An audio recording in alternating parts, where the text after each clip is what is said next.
আজানে যখন বলে আশহাদু আন্না মুহাম্মাদুর রাসূলুল্লাহ, আসেনি? মনোযোগ দিয়ে বুঝেন। আচ্ছা, কার মধ্যে থাকবে এটা আমি বলতেছি না, খালি বুঝেন। এরপরে যখন আজানের আগে আজান দেওয়া শুরু করে তখন আগে বলবে আসসালাতু ওয়াসসালামু আলাইকা ইয়া রাসূলুল্লাহ, আসসালাতু ওয়াসসালামু আলাইকা ইয়া হাবিবাল্লাহ। তারপরে কি দেয়?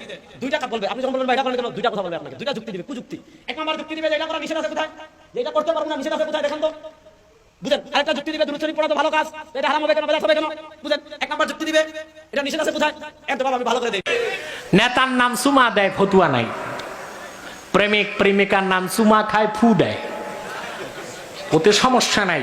আমার নূর নবীর নাম শুনে চুমা খায়, এতে মৌলবীর অ্যালার্জি হয়। কিছু কথা আছে বিনা দলিলে আমরা মানি। ওই রকম একটা যে আল্লাহ রসুলের নাম শুনে মহব্বতে চুমা দিলাম, আমি দলিল ছাড়া বলি এটা ভালো কাজ, জায়েজ কাজ, ঠিক কিনা? নেতার নাম চুমা দেয়, ফতুয়া নাই। প্রেমিক প্রেমিকার নাম চুমা খায়, ফু দেয়, ওতে সমস্যা নাই।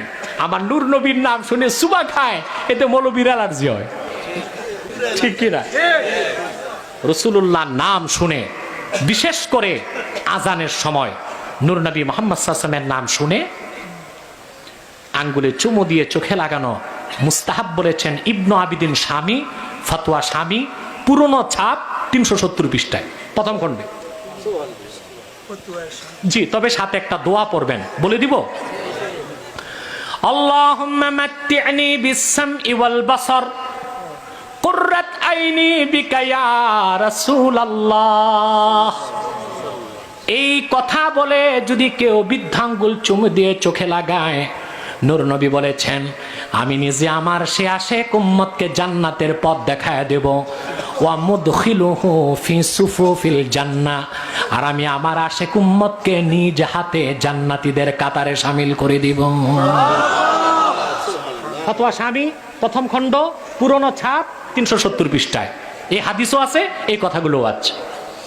তাফসীর জালালাইন, ইয়া আইয়ুহাল্লাযীনা আমানু সাল্লু আলাইহি ওয়া সাল্লিমু তাসলিমা, জালালাইনে এই আয়াতের 6 নম্বর হাসিয়াতে দেখবেন মুহাশশি সেখানে আল্লাহ রাসূলের নাম শুনে আজানে চুমু খাওয়াকে মুস্তাহাব লিখেছেন। তাফসীর রুহুল বায়ান, ইসমাইল হাক্কি ইয়া আইয়ুহাল্লাযীনা আমানু সাল্লু আলাইহি ওয়া সাল্লিমু তাসলিমা আয়াতের ব্যাখ্যায় চুমু খাওয়ার পক্ষে 12টা দলিল দিয়েছেন। এত দলিল আছে, এটা কয় বেদাত, আর সে যে বেদাত বলতেছে একটা দলিলও নাই।